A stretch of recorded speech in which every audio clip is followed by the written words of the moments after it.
Mimi naomba kupiga magoti ni waombe wa Tanzania. Hatuna rais mwingine tuliopewa zaidi ya Mama Samia Suluhu Hassan. Ndio. Tushikamane naye na waomba wa Tanzania. Nimepiga magoti. Tusivuruge nchi, kashaapishwa. Tusimame naye, mama afanye kazi.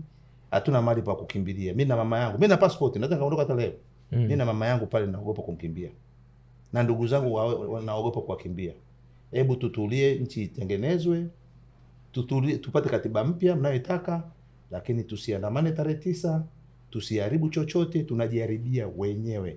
Nimepiga magoti mtumishi wa Mungu, naomba wa Tanzania wote, vijana na waomba kuanzia miaka 2000 mliozaliwa, naomba sana mbele za Mwenyezi Mungu. Mtu mzima mpaka ukiwa umeenda hivyo. Sana natoka machozi, naomba machozi yananitoka. Tusiharibu hii nchi tulipewa na Mwenyezi Mungu. Nimekaa nchi 12 jamani, nimekaa Nigeria, nchi mtayo Tewari, sijui wapi huko nimekaa huko kote, nimetembea kule Kaduma. Hakufai ndugu zangu, watu wanalia machozi. Kongo huko hakufai.